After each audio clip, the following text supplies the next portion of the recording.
안녕하십니까. 향교뉴스 이현조입니다. 9월 셋째 주는 곳곳에서 가을의 분위기가 느껴지는 한 주였습니다. 날이 갈수록 하늘도 한 뼘씩 더 높아지는 것 같습니다. 올해 계획하셨던 일들은 잘 이루고 계신지요? 혹시라도 미뤄두신 계획들이 있다면 서둘러 이루셔야 할 계절입니다. 9월 셋째 주에는 중고제 아카데미와 명륜당 아카데미입니다. 9월 첫 주 주요 행사를 위해서 8월 중순부터 너무 많은 일정을 소화했기 때문에 셋째 주는 다소 한 걸음 쉬어가는 듯한 한 주였습니다. 하지만 10월 29일 토요일 판소리의 날 선포식 행사를 앞두고 행사의 틀을 잡는 중요한 일들이 진행되었습니다. 판소리의 날 선포식은 결성면 성남리에서 태어난 판소리의 효시 최선달을 선양하고 중고제 판소리를 진흥시키기 위한 행사입니다. 중고제 판소리를 진흥시키기 위해 그동안 결성향교 행사에서 판소리 공연을 지속적으로 진행하여 왔습니다. 우리가 한용운 시인을 선양하기 위해 한용운 시인의 입적일인 6월 29일에 한용운 문학캠프를 매년 진행하듯이 이제는 본격적으로 중고제를 널리 알리고 그 위상을 세우기 위해 최선달이 태어난 음력 10월 7일을 양력으로 환산해서 10월 31일을 판소리 날로 지정하고 매년 기념 행사를 진행하고자 합니다. 물론 다른 지역에서도 우리와 같이 자기 지역의 명창에 태어난 날을 판소리의 날로 지정하여 기념하는 곳이 있는 걸로 압니다.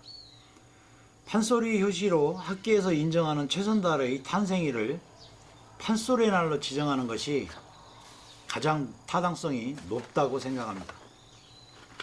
시청자 여러분께서도 최선달과 중고제 판소리에 많은 애정과 성원을 보내주실 것을 당부드립니다.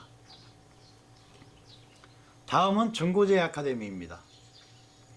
이번 중고제 아카데미에서는 김우진 전 서울대 교수를 모시고 판소리의 특징에 대해 강의를 들었고, 최혜진 교수의 명창이야기 시간에는 적벽가 이해와 감상이란 주제로 적벽가를 좀 더 깊이 이해하는 시간을 가졌습니다.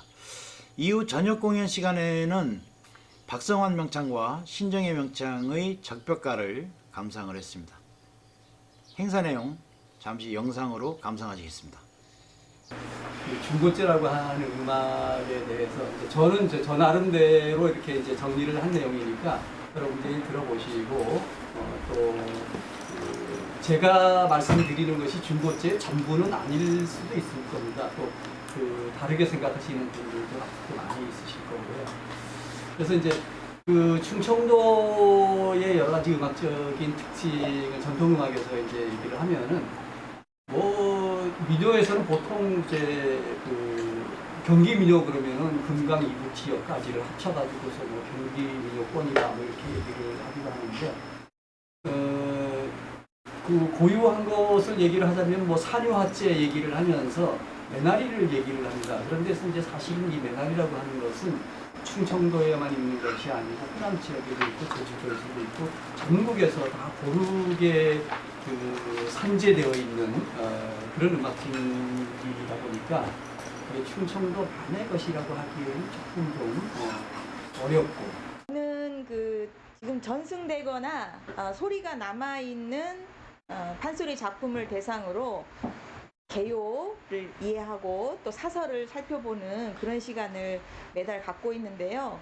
8월 달에 아주 더워서 한 달을 쉬었다 이렇게 생각을 했는데 오늘 굉장히 8월처럼 날씨가 더워서 조금 지치시고 힘드시겠지만 저와 함께 적벽가의 세상으로 한번 떠나보시면 재미있고 또 몰랐던 이야기들 많이 아는 기회가 되지 않을까 싶습니다. 제가 적벽가 이해와 감상이라고 하는 PPT를 준비를 했는데 PPT 자료를 좀 띄워주시면 좋겠네요. 기본적으로는 적벽가에 대한 이해와 감상을 알려드리는 시간인데요. 주제를 주인공이 누구일까 하는 내용으로 주인공은 누구인가 하는 부제를 달아놨습니다. 먼저 전반적으로 적벽가가 뭐냐 하는 말씀을 드려보면 지금 전승되는 판소리 5바탕, 바탕이란 말은 이야기의 처음부터 끝까지 있는 것을 바탕소리라고 합니다. 바탕소리 중에 5번째 적벽가로 오늘 소개를 해드리는데요. 이 작품은 우리가 앞서 봤던 춘향가, 심청가, 수군가, 흥보가와 다르게 소설을 대본으로 해서 이루어진 판소리입니다. 다른 판소리는 대개 서민들의 이야기, 또 지역에서 전승되는 이야기를 가지고 광대들이 재미있게 살을 붙이고 또 노래를 만들어서 이렇게 판소리가 이루어졌다면, 이 적벽가는 애초 중국의 삼국지연이라고 하는 소설을 바탕으로 이루어진 판소리입니다.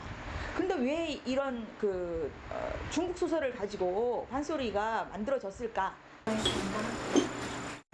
오늘 우리 강의가 저는 중고제에 사실 관심이 이제 박상한 명창님 때문에 이제 중고제 관심을 가졌는데 조금 같이 있으면서 중고제를 조금 알아가는 것 같았는데 오늘 김우진 교수님 또 말씀 듣고 강의 듣고 나니까 이것도 조금 더 다시 해야겠다는 생각이 들었어요. 게 아니구나. 네, 이게 그냥 우리가 겉으로만 그냥 아는 게 아니구나 싶은 생각이 들어서 오늘 조금 다시 어렵다는 생각이 들었어요.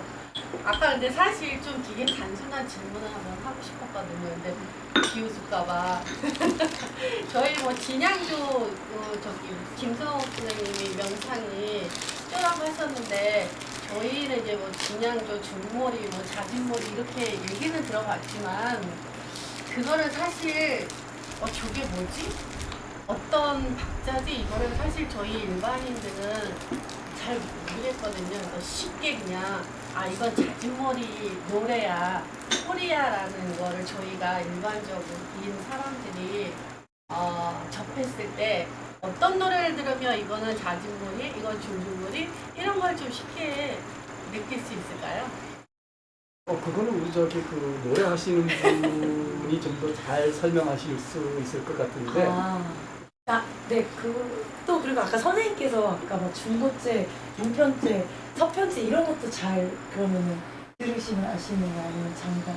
그러니까 잘 사실 몰라요. 아직은 저희가 이제 뭐 등편제, 서편제 일단 얘기를 장단. 근데 제가 교수님들 앞에서 뭐 얘기하기 좀 그렇지만 선생님 앞에서 또 소리가. 그러니까 저희 그러니까 진양은 노래를 가장 느린 거잖아요. 네네. 가장 느린 장단이 진양이니까, 그러니까 딱 들었을 때 이게 6박이거든요. 그러니까 저희는 이제 6박으로 일반으로 해서 그러면 뭐 6박 몇 박 그럼 이러면 쉬운 걸로 뭐 예를 들어서 노래로 이렇게 소리를 노래를 그 중머리로, 그러니까 그 진양은 박타령이라고 한다면 실롱 실곤 다섯 여섯, 신청하면 뭐 비 이렇게 평온하게. 네네. 적벽 가면 호당 산 제일 느린 거. 빨양침. 이건 이제 오늘 이제 저녁에 할 거건데, 네네. 그래서 진양은 가져갈 들었을 때 거야? 제일 이제 여유가 있으면서 좀 느린 게 진양이에요. 이거는 뭐 풍경을 설명하기도 하고 감정적으로 이제 약간 좀 차분한 데서, 그러니까 음악의 이야기에 따라서 장단이 바뀌는데 어쨌든 진양이 제일 느리고요. 중머리는 이게 진양보다는 그래도 좀 거뜬거뜬하게 가는 거예요. 12박이거든요. 좀 빨라진다. 네, 그렇죠. 뭐 한다면 뭐 보고를 도리동동 울리면서 슬픈 말로 제지를 넋이야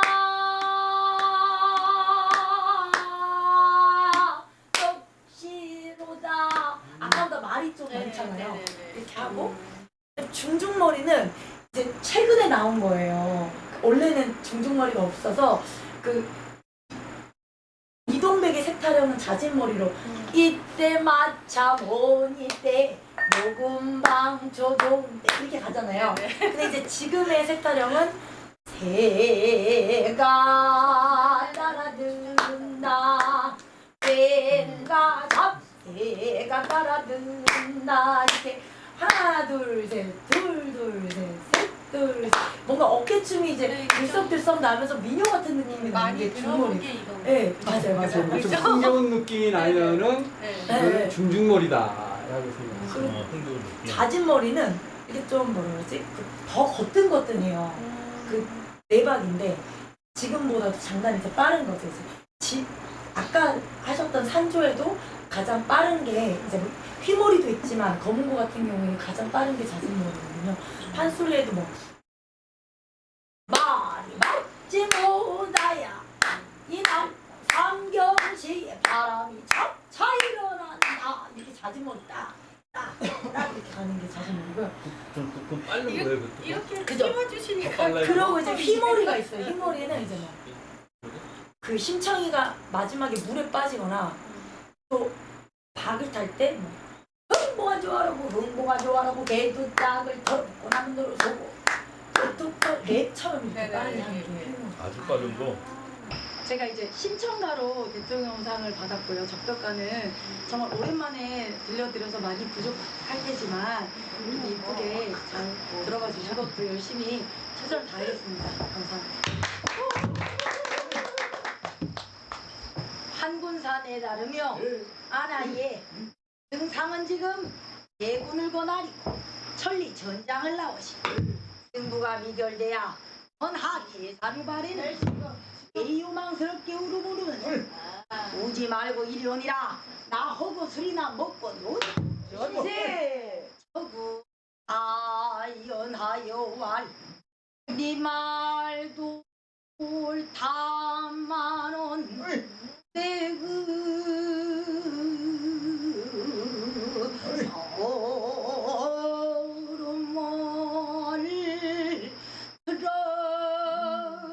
서름을 들어봐라 호당상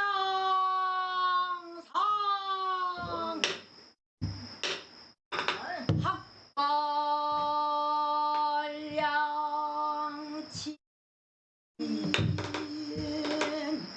먹고 살도 들려 부러진 장대껍 뭘 전동 불쌍해야 못 묻었다 아니 앉아 웃겠다 아이고 승상님 백만대군 몰사시고 시중와서 그렇게 웃었사시오 부유와 제갈량이가 개교를 몰라 야 일포군만 두었던 날 연암은 백원장졸 하나나 살아가거든요 화면 숲속에 불이 번쩍 방폭풍 한정손 나온다 한정손 나온다 옥구는 한산 배곡 갖고 은은 동정모라 사보장 창을 손으로 들고 정령도 들고 있는 듯이 달려서 이놈 모두야 장산조자룡 아는가 모른가 우리 해명을 받아 조자룡의 용마가 다음은 명륜당 아카데미 소식입니다. 이번 명륜당 아카데미는 배현준 사진작가가 진행하는 위아 더 베스트 샷 시간에 강홍주 사진작가 이야기와 상징계에 대해서 그리고 참가자들이 사진 감상 등의 시간으로 진행이 되었습니다. 잠시 영상 보시겠습니다.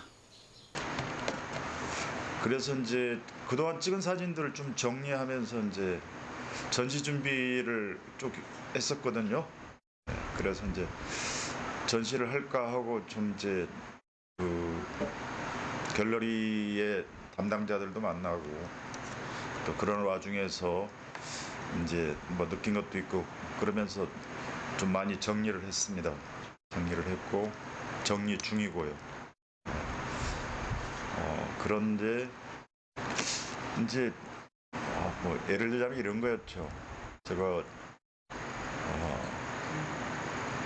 여러분들은 저 블로그에 들어오면 못 봅니다. 왜냐하면 제가 발표도 안 하고 그랬기 때문에 작품을 이렇게 미리 그 보여주는 것은 좀 좋은 것 같지 않고 그래서 그냥 안 보여줬거든요. 그래서 이제 뭐 화면에 있는 이런 것들을 가지고 이제 좀 전시를 할 생각이었어요. 그랬더니 갤러리 대표가 이걸 보고 야, 이거 연사진 아니냐.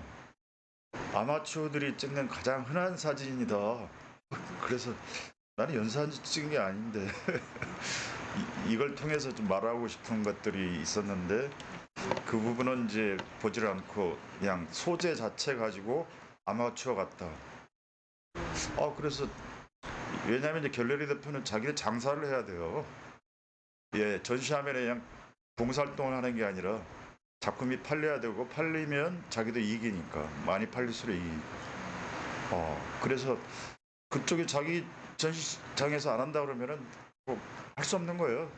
네, 거기 갑이니까. 네, 그래서 이제 내가 워낙 잘 나가면은 뭐 해달라고 이제 조를 텐데 그럴 입장은 아니고 그래서 그냥 알았다 하고 이제 헤어졌는데 뭐 이야기 도중에 갑자기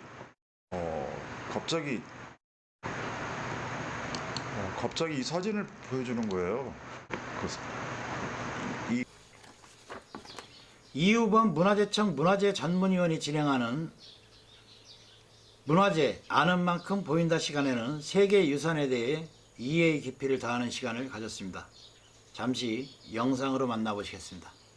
그래서 세계유산 제도에 대해서 어떻게 탄생하게 됐는지, 세계유산으로 우리나라 문화재를 등재시키기 위해서는 어떤 과정을 거치는지,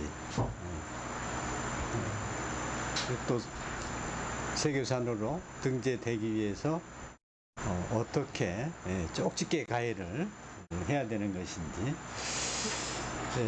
그리고 우리나라의 세계유산은 어떤 게, 왜, 무슨 가치가 있길래 세계유산으로 등재됐는지 한번 살펴보도록 하는 시간을 갖도록 하겠습니다. 뭐야? IMF. 그거 다 유네스코하고 그 동년의 같은 위상을 갖고 있는 거예요. 그 밖에 뭐 세계 식량기구, FAO, 뭐 등등 이렇게 화면에 보시다시피 굉장히 많은 북한 핵 실험하고 막 하면은 또 뭐가 무슨 기구 이름을 우리가 자주 듣게 되죠?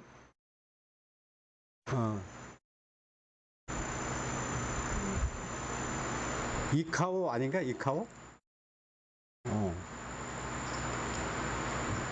그 다음에 이제 제일 우리 과거에 대한민국 사람들이 많이 들어봤음직한 유엔기구, 국제노동기구.